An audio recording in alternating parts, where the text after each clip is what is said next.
Hello दोस्तों, जय हिंद। आज दिनेश सर हिंदी वाले यूट्यूब चैनल पर कुछ महत्वपूर्ण टॉपिक के साथ मैं उपस्थित हुआ हूँ। मानचित्र की प्रमुख रेखाएं या मैप लाइंस। यह टॉपिक जो है MPPSC pre, bank, railway, SSC के जो एमटीएस एग्ज़ाम होते हैं या बाकी जो एग्ज़ाम होते हैं, अगर मैं बात करूं कि असिस्टेंट कमांडेंट के क्वेश्चन भी यहाँ पर देखने को मिले हैं इस टॉपिक के, तो मैं आज केवल टॉपिक पढ़ा दे रहा हूँ।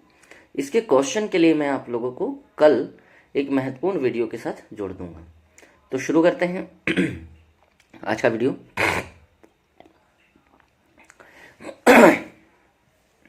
देखिए, मैंने दो चीज़ें लिखी हैं यहाँ। एक तो वो हिंदी में भी लिखी है, एक इंग्लिश में भी लिखी है और इंग्लिश में भी लिखी है। दरअसल क्या है कि पीएससी जो है वो इंग्लिश वाले शब्द को भी टारगेट कर लेता है।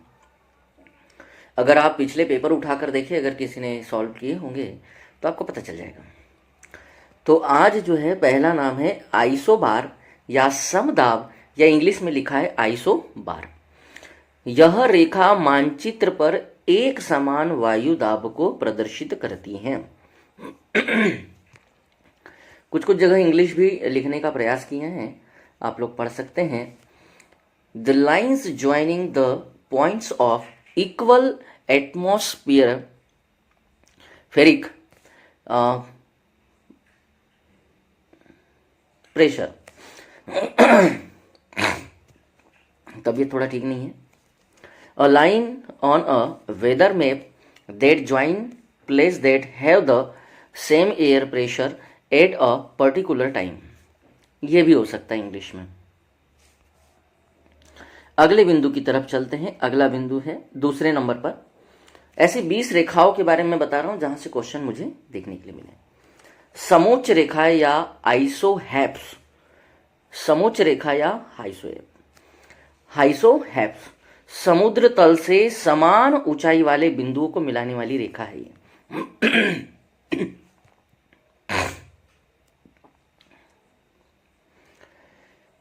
देखो, अ counter line, a line on a map connecting point a equal height.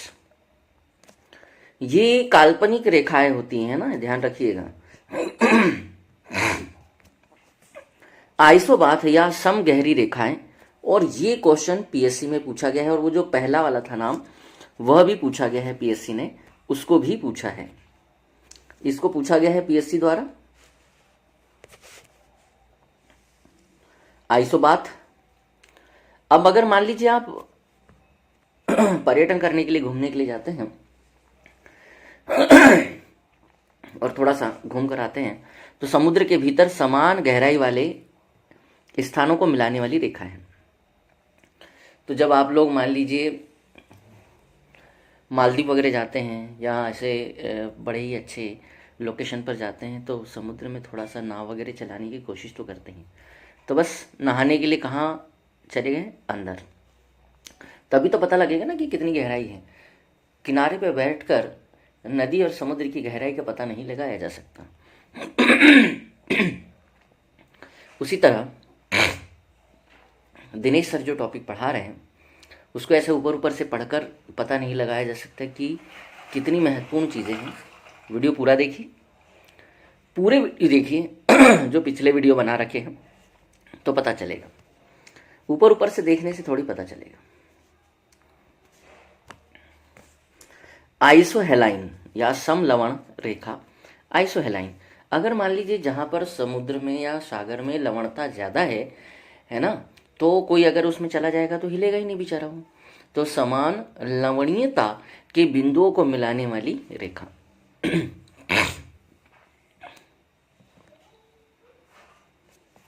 ठीक है। अगला बिंदु आइसोहेल।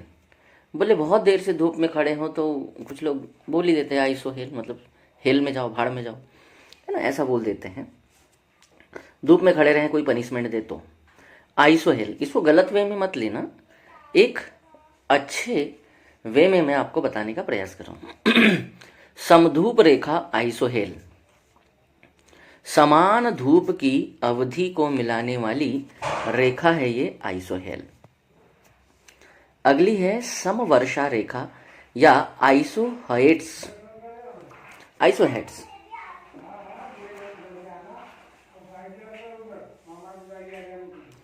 समवर्षा रेखा, समान वर्षा वाले स्थानों को जोड़ने वाली रेखा जो है उसको कहते हैं बेटा समवर्षा रेखा। कितने हो चुके हैं? 6 बिंदु। सातवां देखिए आइसोनिफ।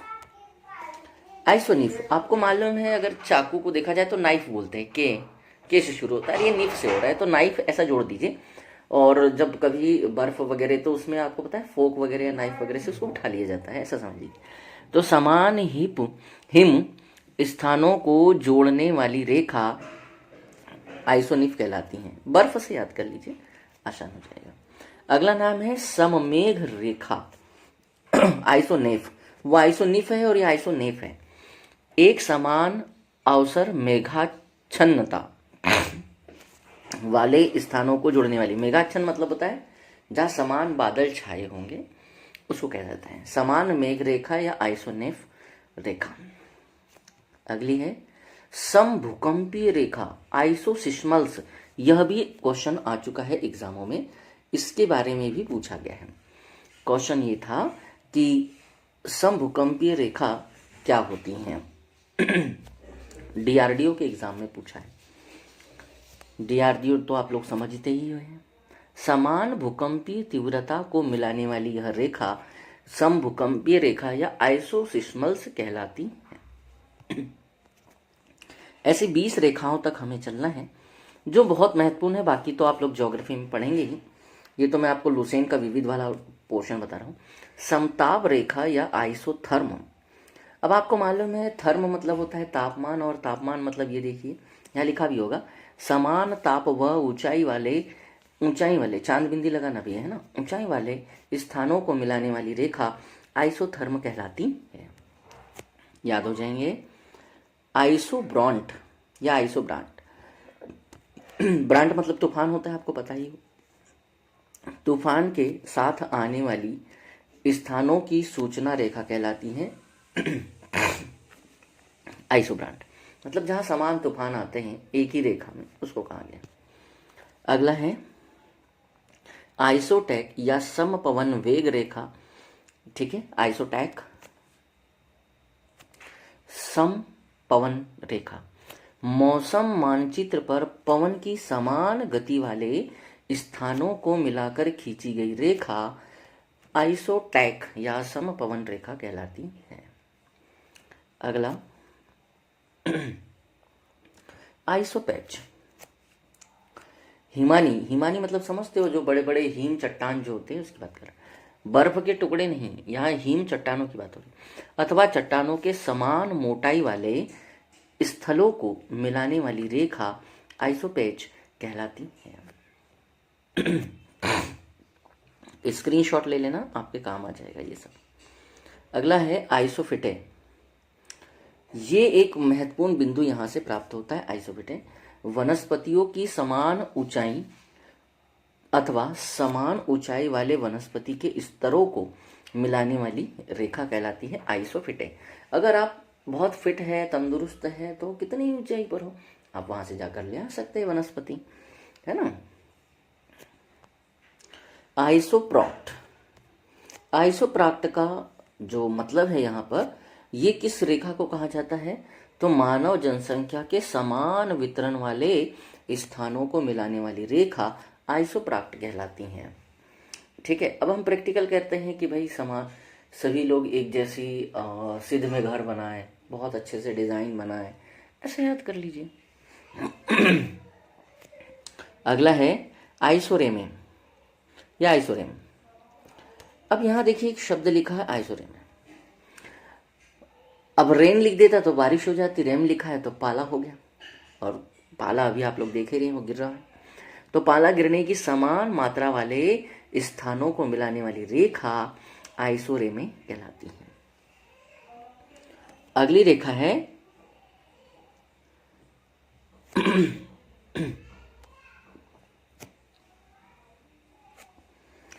आइसोक्लाइन।